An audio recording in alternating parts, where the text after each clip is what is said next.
Belum lama ini, sebuah bangunan permukiman di Pulau Qasem, Iran, dilaporkan hancur di tengah gelombang serangan Amerika Serikat.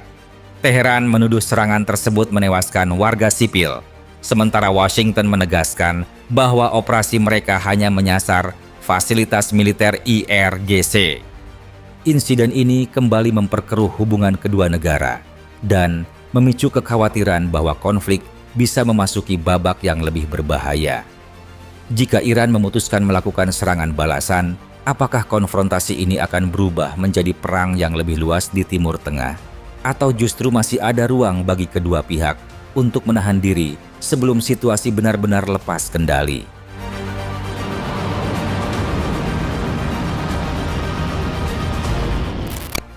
Kekhawatiran bahwa konflik akan kembali membesar mulai terlihat ketika Amerika Serikat melanjutkan operasi militernya ke wilayah Iran. Meski pertempuran tidak lagi seintensif fase awal, serangan udara tetap berlangsung dan menyasar sejumlah fasilitas yang dinilai memiliki nilai strategis bagi Garda Revolusi Iran atau IRGCE. Situasi ini memperlihatkan bahwa gencatan senjata yang sempat diupayakan belum benar-benar mampu menghentikan konfrontasi kedua negara. Salah satu sasaran yang paling banyak dibahas adalah Pangkalan Udara Hamadan atau Nojeh Air Base di Iran bagian barat. Berdasarkan berbagai rekaman dan analisis geolokasi yang beredar, sebuah hanggar di dalam kompleks pangkalan dilaporkan mengalami kerusakan parah akibat hantaman serangan. Hingga kini, belum ada informasi resmi mengenai aset yang berada di dalam bangunan tersebut. Namun, hanggar semacam itu umumnya digunakan untuk melindungi pesawat tempur, perlengkapan pemeliharaan, maupun peralatan militer lain dari serangan udara. Beberapa jam kemudian, perhatian beralih ke Ahvaz, kota penting di barat daya Iran. Berbagai video yang beredar di media sosial memperlihatkan kobaran api besar disertai ledakan yang mengguncang beberapa lokasi. Sejumlah rekaman juga memperlihatkan kepanikan warga yang tinggal di sekitar area terdampak. Menurut laporan media Iran, serangan terjadi tidak lama setelah Teheran menolak usulan gencatan senjata yang disampaikan melalui jalur diplomatik Irak. Di tengah situasi tersebut, muncul klaim bahwa sebuah garnisun pasukan darat IRGC dan gudang penyimpanan amunisi di utara Ahvaz ikut menjadi sasaran. Beberapa laporan bahkan menyebut serangan dilakukan menggunakan rudal ATACMS yang diluncurkan dari sistem M142 HIMARS. Namun, hingga kini, informasi tersebut belum mendapat konfirmasi independen maupun pernyataan resmi dari Pentagon. Meski demikian, foto dan video yang beredar memang menunjukkan kebakaran besar di kawasan yang diduga merupakan kompleks militer. Gelombang operasi Amerika kemudian berlanjut. CENTCOM menyatakan serangan berikutnya menargetkan pusat komando, lokasi penyimpanan drone, jaringan komunikasi, hingga fasilitas pengawasan pantai milik Iran. Rangkaian serangan ini menunjukkan bahwa Washington masih berupaya menekan kemampuan militer Teheran. Namun, seperti yang berkali-kali terjadi sepanjang konflik, setiap operasi besar Amerika hampir selalu diikuti respons cepat dari Iran. Pertanyaannya kini, bukan lagi apakah Teheran akan membalas, melainkan target mana yang akan dipilih dalam serangan berikutnya.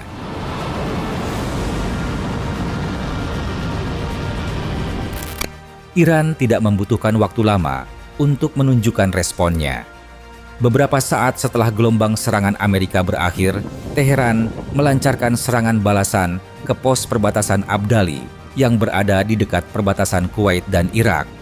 Menurut pernyataan resmi Iran, operasi ini merupakan balasan atas serangan Amerika terhadap pos perbatasan Shalamcheh sehari sebelumnya, yang diklaim menewaskan 2 orang dan melukai lebih dari 10 lainnya.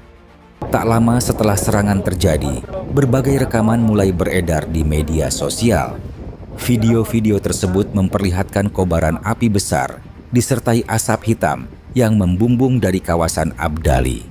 Analis Geo Inti dari Frontelligence Insight kemudian menyatakan telah memverifikasi lokasi rekaman itu dan menyimpulkan bahwa kepulan asap memang berasal dari kompleks fasilitas penjaga perbatasan di Abdali. Namun, Iran tidak berhenti pada sasaran tersebut.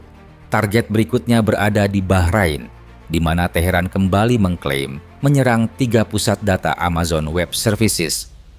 Menurut Iran, fasilitas-fasilitas itu digunakan untuk mendukung pemrosesan citra satelit, data drone, intelijen sinyal, hingga informasi radar yang berkaitan dengan operasi militer Amerika. Walaupun dirancang memiliki banyak pusat cadangan sehingga tidak mudah dilumpuhkan, gangguan pada sebagian fasilitas tetap berpotensi menghambat lalu lintas data dan memperlambat koordinasi operasional.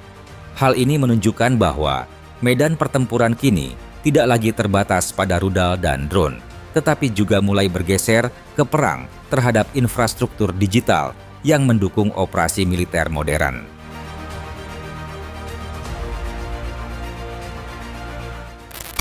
Seiring konflik terus memanas, garis pemisah antara perang Amerika dan Iran mulai terlihat semakin kabur. Serangkaian insiden terbaru memunculkan dugaan bahwa konfrontasi ini perlahan berkembang menjadi krisis regional dengan semakin banyak pihak yang diduga ikut terlibat, baik secara langsung maupun tidak langsung. Di medan tempur, sejumlah analis menilai kemampuan serangan Iran mengalami peningkatan dibanding fase awal perang. Rudal-rudal yang diluncurkan dinilai memiliki akurasi lebih tinggi dan lebih sulit dicegat. Beberapa pengamat menduga hal ini dipengaruhi oleh penyempurnaan sistem navigasi, kemampuan bermanuver pada fase terminal, hingga kemungkinan pemanfaatan data pengintaian dari pihak lain. Meski berbagai dugaan tersebut belum dikonfirmasi secara resmi, perubahan pola serangan Iran menjadi salah satu perkembangan yang paling banyak dibahas. Sementara itu, Korps Garda Revolusi Islam atau IRGCE mulai memperluas daftar target yang mereka anggap sah. Teheran mengancam RAF Fairford di Inggris setelah menuduh pangkalan tersebut digunakan untuk mendukung operasi pesawat pengebom B-1B Lancer Amerika yang menyerang fasilitas produksi rudal Iran. Bagi Iran, setiap pangkalan yang digunakan untuk mendukung serangan terhadap wilayahnya kini dapat menjadi sasaran balasan. Perkembangan lain muncul dari Bandar Abbas ketika ledakan besar dilaporkan terjadi di kawasan tersebut. Menariknya, CENTCOM menyatakan tidak terlibat dalam insiden itu. Kondisi ini memunculkan berbagai spekulasi mengenai kemungkinan keterlibatan negara lain. Sejumlah laporan bahkan mengaitkannya dengan dugaan operasi yang melibatkan negara-negara Teluk. Namun hingga kini, klaim tersebut belum dapat diverifikasi secara independen. Ketegangan juga mulai menjalar keluar Timur Tengah. Iran menuduh Ukraina menyerang sebuah kapal dagang Iran di Laut Kaspia hingga menewaskan seorang pelaut. Teheran mengecam insiden itu sebagai pelanggaran hukum internasional dan menyatakan akan memberikan respons. Di sisi lain, Presiden Volodymyr Zelensky menyebut pasukan Ukraina memang menargetkan kapal yang diduga membawa logistik militer untuk Rusia dan Iran. Rangkaian peristiwa tersebut menunjukkan bahwa titik-titik konflik kini semakin meluas. Jika lebih banyak negara benar-benar ikut terlibat, maka perang ini berpotensi berubah dari konfrontasi bilateral menjadi krisis keamanan regional dengan konsekuensi yang jauh lebih besar.